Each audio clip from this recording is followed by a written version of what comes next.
ప్రభుత్వం వచ్చింది తర్వాత పరిపాలన అనేది ఎలా ఉంది సార్? పరిపాలన బాగుంది. ఎందుకంటే ఇంతకుముందు స్వేచ్ఛ లేకుండే, బయటికి వచ్చి ఏం మాట్లాడితే ఎవడో పోలీసులు వస్తారు, ఏం మాట్లాడితే వ్యతిరేకంగా ఏం మాట్లాడితే ఇబ్బంది పడతాము అనేది ఉండే. ఇప్పుడు అది లేదు, ప్రతి ఒక్కరికి స్వేచ్ఛ వచ్చింది. సార్ జగన్మోహన్ రెడ్డి గారు 5 సంవత్సరాల్లో నేను మంచి చేశాను, ప్రజలు నన్ను మోసం చేశారని అంటున్నారు, నిజమంటారా? అది ఆయన విజ్ఞతకే వదిలేసి ఆయనకు విజ్ఞత కూడా లేదు. మళ్ళీ మనము ఏమి, ఎందుకంటే ఆయన ఒక మంచిగా మాట్లాడాలి కాబట్టి చెప్తున్నాం. రీసెంట్లీగా జగన్మోహన్ రెడ్డి గారు గుంటూరు వెళ్ళారు రైతుల కోసం, దానిపై మీ అభిప్రాయం అనేది ఏంటి? ఇప్పుడు ఎలక్షన్ కమిషన్ వద్దన్న సెక్యూరిటీ లేదు, ఎన్నికల కోడ్ ఉంది, అన్నీ తెలిసి కూడా పోయి ఏదో చేద్దామని, ఏదో హంగామా చేద్దామని ఆడ అబాస్ పాలైనాడు. సరే, అంటే చంద్రబాబు నాయుడు గారు ఈ ఎలక్షన్ కోడ్ పడినా కానీ వాళ్ళు ఎందుకు వెళ్ళారు అంత సేటు హంగామా చేశారంటారు?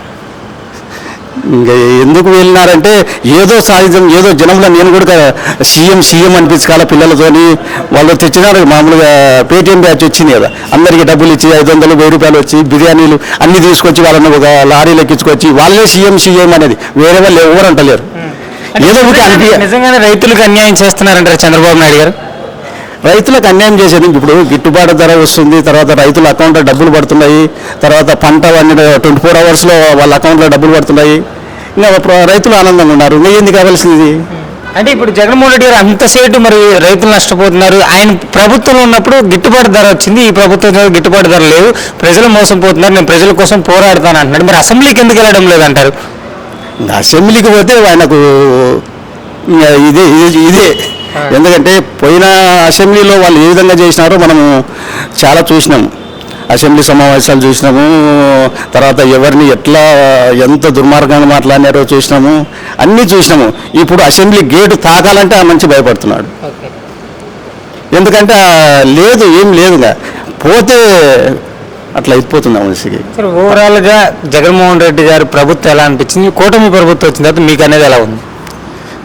జగన్మోహన్ రెడ్డి ప్రభుత్వము ఒక రాక్షస పాలన, కూటమి ప్రభుత్వము ప్రజాపాలన. దీన్ని అర్థం చేసుకోలేదు. ఎందుకంటే ప్రజలు ప్రతి చోట్ల బీదలు కూడా అన్నా క్యాంటీన్లో అన్నం తింటున్నారు, ప్రతి వృద్ధులు కానీ విధవరాళ్ళు కానీ పెన్షన్లు సక్రమంగా వస్తున్నాయి. మళ్ళా 1000 అదనంగా పెంచినాడు సారు. ఇంకా ఇన్ని అయినాయి. ఇప్పుడు గ్యాస్ వచ్చింది, రేపు మళ్ళా జూన్లో పిల్లలకు 15,000 వేస్తున్నారు, అన్నీ ఉన్నాయి. తల్లికి వందనం. ప్రభుత్వం వచ్చిన తర్వాత ఎలా ఉంది సార్? గతంలో జగన్మోహన్ రెడ్డి గారు పాలన చేశారు, దానికి దీనికి ఏం గమనించారు సార్? జగన్మోహన్ రెడ్డి గారి ప్రభుత్వం పరిపాలనలో ప్రజలు చాలా రకాలైనటువంటి ఇబ్బందులు పడ్డారు, విసిగి వేసారిపోయారు. ఆయన కక్ష సాధింపు చర్యలతోటి ప్రజానీకాన్ని చాలా ఇబ్బంది పెట్టాడు. ఆయన 5 సంవత్సరాల పరిపాలనలో కూడా కక్ష సాధించడం తప్ప అభివృద్ధి అనేది పూర్తిగా కుంటుబడింది. సరే, అంటే ఈ కూటమి ప్రభుత్వం వచ్చిన తర్వాత చంద్రబాబు నాయుడు గారు రైతుల్ని ముసుగుల్లో అంటే ముసుగు రాజకీయాలు చేస్తున్నారు, ప్రజలు మోసం చేస్తున్నారు అంటున్నారు కదా, అది పచ్చి అబద్ధం అండి. అది కేవలం వైసీపీ నాయకులు కావాలని మాట్లాడుతున్న విషయాలు తప్ప చంద్రబాబు గారు కూటమి ప్రభుత్వం అధికారంలోకి వచ్చిన తర్వాత రాష్ట్ర అభివృద్ధి పరుగు పెడుతుంది. రాజధాని విషయంలో చంద్రబాబు నాయుడు గారు నిధులు తీసుకొస్తున్నారు, చక్కగా రాజధానిలో అభివృద్ధి చూపిస్తున్నారు. అదే విధంగా రైతులకు కూడా చాలా రకాల ప్రయోజనాలు చూపిస్తున్నారు. ప్రభుత్వం రాకముందు ఎన్నికల ప్రచారంలో ఏదైతే వాగ్దానాలు చేశారో చంద్రబాబు నాయుడు గారు, ఆ వాగ్దానాలన్నీ కూడా తప్పకుండా వారు నిలబెట్టుకుంటారు. రైతు భరోసా కూడా తొందరలో అనౌన్స్ చేయబోతున్నారు. ఖచ్చితంగా పంటలకు కూడా, మిర్చికి కూడా గిట్టుబాటు ధర కూడా ఇప్పించడానికి వారు సిద్ధంగా ఉన్నారు. అలానే నిన్న రీసెంట్లీ జగన్మోహన్ రెడ్డి గారు రైతులకి కోసం గుంటూరు మిర్చి యార్డుకి వెళ్ళారు కదా, దానిపై మీ అభిప్రాయం అనేది ఏంటి? కేవలం అక్కడ ఏమీ లేదు, వారు వచ్చి చేసింది ఏమి లేదు, వాళ్ళకి పర్మిషన్ లేకుండా వాళ్ళు అక్కడికి వెళ్ళారు, కావాలని ఏదో హంగామా సృష్టించడం తప్ప నిజంగా రైతాంగానికి ఆయన పర్యటన వల్ల ఒరిగిందంటూ ఏమీ లేదు. నిజంగా రైతుల కోసం పోరాడుతున్నారంటారా? మిర్చి యార్డుకి వెళ్ళి పోరాడారంటారా? పోరాటం అయితే చేసింది ఏమి లేదు, కేవలం పబ్లిసిటీ స్టంట్ కోసం అక్కడికి వెళ్ళి ఏదో హంగామా చేశారు, కానీ దానివల్ల రైతాంగానికి జరిగినటువంటి ప్రయోజనం అయితే ఏమి లేదు. రైతుల కోసం నిజంగానే పోరాడే వాళ్ళైతే అసెంబ్లీకి ఎందుకు వెళ్ళడం లేదంటారు? అది తను ప్రజలు ఏదైతే మ్యాండేట్ ఇచ్చారో, గతంలో మంచి మ్యాండేట్ ఇచ్చారు, 5 సంవత్సరాలు తను ఉపయోగించుకోలేకపోయాడు. ఇప్పుడు కేవలం 11 సీట్లకి పరిమితం చేశారు. ఎందుకంటే అతను అనుసరించినటువంటి విధానాల వల్ల తను 11 సీట్లకు పరిమితం చేశారు. అయినప్పటికీ కూడా నిజంగా ప్రజాప్రతినిధి అనేవాడు 11 సీట్లు పరిమితం అయినప్పటికీ అసెంబ్లీ తనకు వెళ్ళాలా, అసెంబ్లీలో తన గళం వినిపించాలా, ప్రభుత్వం పైన ఏదన్నా ఉంటే వాస్తవంగా పోరాటం చేయాలా. కానీ జగన్మోహన్ రెడ్డి గారు అది పక్కన పెట్టేసి నేను అసెంబ్లీకి వెళ్ళను, నేను ఇంట్లోనే కూర్చుంటాను, నేను ప్రజలు మ్యాండేట్ కంప్లీట్ మ్యాండేట్ ఇస్తే వెళ్తానంటే అది కరెక్ట్ కాదు. ప్రజాస్వామ్యంలో అది మంచి విధానం కాదు. వల్లభనేని వంశీ గారిని అరెస్ట్ అయిన తర్వాత జగన్మోహన్ రెడ్డి గారు ఎందుకు జైల్లోకి వెళ్ళి కలిసి వచ్చారంటారు? వంశీ గారు అరెస్ట్ అయినప్పుడు కేవలం తన అనుచరుడు కదా, తను నెనపెట్టుకొని ఉన్నాడు. తను చేసినటువంటి తప్పుడు విధానాలకి ఇతను కూడా సహకరించాడు కాబట్టి తన మిత్రుల్ని చూసుకోవడానికి వెళ్ళాడు తప్ప అంతకుమించి అక్కడ జరిగింది ఏం లేదు. దానివల్ల ప్రయోజనం కూడా ఏం లేదు రాష్ట్రానికి. ఒకవేళ నెక్స్ట్ ఎలక్షన్స్ పెడితే జగన్మోహన్ రెడ్డి గారు సీఎం అవుతారా? ఖచ్చితంగా కాదు. ఎందుకంటే జగన్మోహన్ రెడ్డి గారు ప్రజలు ఏమని ఆలోచించారంటే వాళ్ళ తండ్రి గారు రాజశేఖర రెడ్డి గారు లాగా ఏదో ప్రభుత్వం పరిపాలన చేస్తారనే విధంగా ఆలోచించారు తప్ప కేవలం తను స్వార్థపూరిత రాజకీయాల కోసం, తను కక్ష సాధింపు రాజకీయాల కోసం రాష్ట్రాన్ని అభివృద్ధి పదంలో పోనివ్వకుండా రాష్ట్రాన్ని కుంటి చేసి రాష్ట్రాన్ని సర్వనాశనం చేశాడు. కాబట్టి ఎట్టి పరిస్థితుల్లో జగన్మోహన్ రెడ్డి అనే వ్యక్తికి మరొకసారి ప్రజానీకం అందరం ఎక్కడానికి సిద్ధంగా లేరు అనేది 100% వాస్తవం. అది ప్రభుత్వానికి డోకా ఏం లేదు, బ్రహ్మాండంగా జరుగుతూ ఉంది. కానీ కొంచెం ఆర్థిక పరిస్థితులు బాగలేదు. మన ప్రభుత్వానికి డబ్బులు లేవు, ఉంటే ఇంకా బాగా చేసేవాళ్ళే. కానీ కొంచెం నిదానం పైన ప్రజలు తొందరపడుతున్నారు. మాకు 6 నెలలు ఇచ్చారు, ఇంకా 6 నెలలు అయింది, 8 నెలలు అయింది, ఇంకా చేయలేదు ఉంటారు. కానీ నిదానం చేస్తారు, చెప్పిన పని 5 ఏళ్ళ లోపల చేస్తారు. కొంచెం ఆగాలి. మనుషులు అనేది పెద్ద మనిషి పెట్టుకొని ప్రజలు కూడా బాగుంటే అది జరుగుతుంది. అంటే వైసీపీ ఎమ్మెల్యేల మీద అరెస్టులు పెడుతున్నారు కదా, దానిపై మీ అభిప్రాయం అనేది ఏంటి బాబాయ్? అయ్యా, తప్పు చేసినోడు ఎవడైనా అనుభవిస్తాడు. నువ్వు తప్పు చేయలేదు కాబట్టి నువ్వు ధైర్యంగా ఉండు. తప్పు చేసినోడు నువ్వు తోముకుంటున్నావు. మా ప్రభుత్వం పైన మా పైన ఎన్నో కేసులు పెట్టావు, ఎన్నో అరెస్టులు చేపించావు. మేము దానికి వెనకాడలేదు కదా. నీ పైన మేము కేసు పెట్టాను.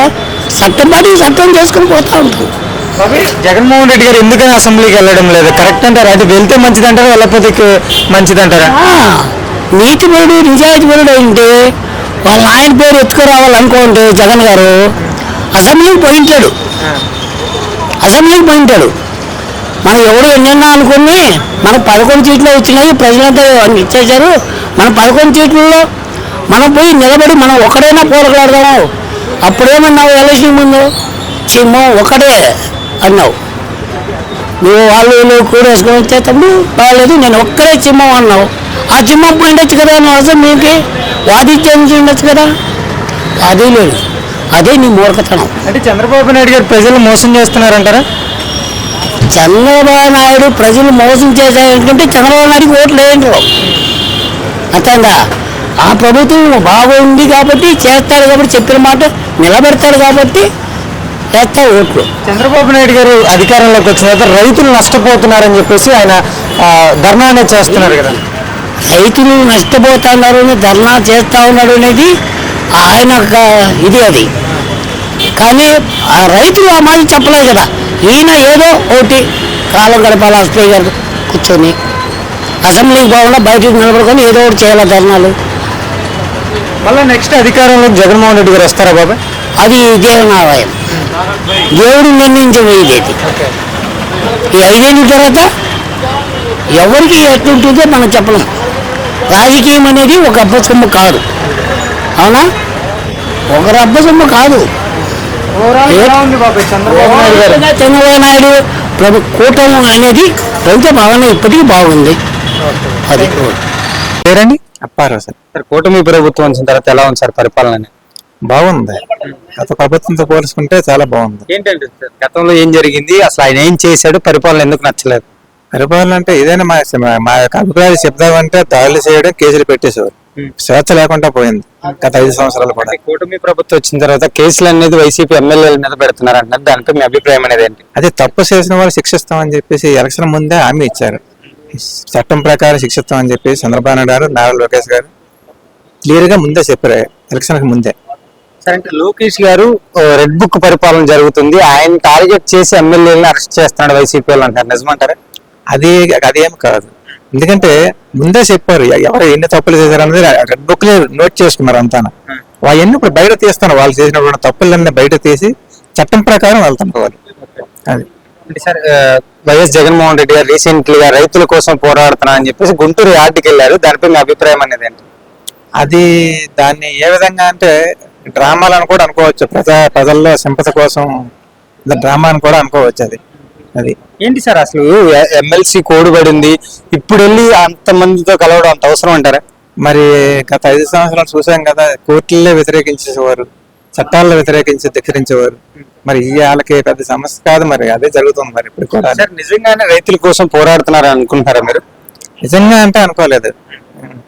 ఇప్పుడు నిజంగా రైతుల కోసం పోరాడితే ఈ గత 5 సంవత్సరాల్లో రైతుల సమస్యలు ఏ సమస్య మీద మాట్లాడినా సరే, ఒక రైతుల సమస్యలే కాదు దేని మీద మాట్లాడినా సరే, మరి అరెస్టులు ఎందుకు చేసేవారు, దాడులు ఎందుకు చేసేవారు, కేసులు ఎందుకు పెట్టేవారు? సార్ మరి రైతుల కోసం పోరాడే వాళ్ళు అయితే మరి అసెంబ్లీకి వెళ్ళి పోరాడొచ్చు కదా, ఎందుకు పోరాడలేకపోతున్నారు అంటారు? మరి అది ఎందుకు పోరాడలేదంటే, మరి అసలు ప్రతిపక్ష నాయకుడు హోదా లేదని అంటున్నారు, కానీ హోదా ప్రజలు ఇవ్వలేదు. ప్రతిపక్ష హోదా అనేది ఒక సాధారణ ఎమ్మెల్యేగా ప్రతిపక్ష నాయకుడిగా వెళ్ళి అప్పుడు నిజంగా అసెంబ్లీలో లేవనెత్తారు రైతుల యొక్క సమస్యల మీద. అప్పుడు నిజంగా రైతుల పట్ల ఆసక్తి ఉంది, ఇంట్రెస్ట్ ఉందని చెప్పేసి అనుకోవచ్చు. అది రీసెంట్లీ వల్లభనేని వంశీ గారి అరెస్ట్ పై మీ అభిప్రాయం అనేది ఏంటంటే, జగన్మోహన్ రెడ్డి గారు ఎందుకు కలిసారు జైల్లోకి వెళ్ళి? అది మరి కలిసారంటే మరి ఒక యాక్చువల్ కలవకూడదు, ఎందుకంటే ఇన్ని కేసులు వల్లభనేని వంశీ మీద ముందే ఉన్నాయి, ముందే పెట్టారు. పార్టీ కార్యాలయం మీద కావచ్చు, వీటన్నిటి మీద కేసులు ఆల్రెడీ రెడ్ బుక్ ఎక్కిపోయాయి అప్పుడే, వాటి మీద బయట తీసారు. కానీ కలవకూడదు, కలిసారంటే మరి ఒక అవినీతిని ప్రోత్సహించినట్టే. సార్ మీరేం చెప్తారు, వైఎస్ జగన్మోహన్ రెడ్డి గారు మళ్ళీ ఎలక్షన్ లో పెడితే సీఎం అవుతాడంటారా? సీఎం ఏ విధంగా అవుతారండి? ఇప్పుడు వద్దనుకున్న ప్రజలు మళ్ళీ కావాలని అనుకుంటారు. బాగుంది ప్రభుత్వం, ఏం బాగుంది రాజధాని ఇక్కడ కట్టాడు, పోలవరం చేస్తున్నాడు, డోకాలు ఇసుక బాగానే వస్తుంది, అంతే బాగుంది. జగన్ ఉన్నప్పుడు ఎలా అనిపించింది మరి? అప్పుడు బాగా ఈ వయసులో పెన్షన్ అవుతుందా? పింఛన్ నాకు రాదు, జగన్ తీసేసాడు, వాలంటీర్లు తీసేసాడు. నాకు 5 ఏళ్ళు వచ్చాయి డబ్బులు, రాజధాని డబ్బులు, ఆ డబ్బులు లేవు, తీసేసాడు. అంటే చంద్రబాబు వచ్చిన దగ్గర నుంచి ప్రజలు మోసం చేస్తున్నాయంటున్నారు. మోసం లేదు, అంతా బాగుంది. జగనే చెప్తున్నాడు. ఏదో పెద్దలు మాట్లాడుతూ ఉంటారులే. జగన్ పెద్దడా నీకన్నా? రాజకీయ పెద్దలుగా మనకి వెళ్ళి వాళ్ళు పెద్దలు కదా, వీళ్ళు ప్రభుత్వం బాగుంది, వాళ్ళు మనకి నచ్చలా. అది రైతుల కోసం నేను పోరాడుతున్నా అంటున్నాడు, మరి పోరాడుతున్నాడంటారా లేదంటారా? ఏం లేదు, పోరాటం లేదు. చంద్రబాబు ప్రభుత్వమే బాగుంది. లోకేష్ ఎలా చెప్తున్నాడు? లోకేష్ ఇంకా బాగుంది. పవన్ కళ్యాణ్ గాని దాని మొత్తం ఒకటే కదా, పెన్షన్లు గాని ఎలా ఇస్తున్నారు, రోడ్ల విషయంలో గాని? బాగా పింఛన్లు బాగానే ఉంది, రోడ్లు బాగా ఇచ్చారు. జగన్ ఎందుకు అసెంబ్లీకి వెళ్ళడం లేదంటావు బాబాయ్? అవన్నీ మనకు తెలియదు అమ్మా, రోడ్డు అవన్నీ ఒకవేళ మళ్ళా నెక్స్ట్ సీఎం అవుతాడా? అవును, చంద్రబాబు మళ్ళీ మళ్ళా ప్రభుత్వం జగన్ వస్తాడా? జగన్ కాదు, జగన్ కాదు. ఏం చెబుతావు అసలు జగన్ గురించి? ఆయన గురించి మనం ఏం చెప్తాం, మన బాబు గారి గురించి అయితే చెప్తాం, బాగా చేస్తున్నారు పనులు. ఆయన గురించి మనకి చెప్పు, చంద్రబాబు గారి గురించి ఒక 4 మాటలు మంచిగా చెప్పు. లోకేష్ బాబు, చంద్రబాబు బాగా పనులు చేస్తున్నారు, దోకా లేదు, ఇంకా 10 సంవత్సరాలు వాళ్ళు. అది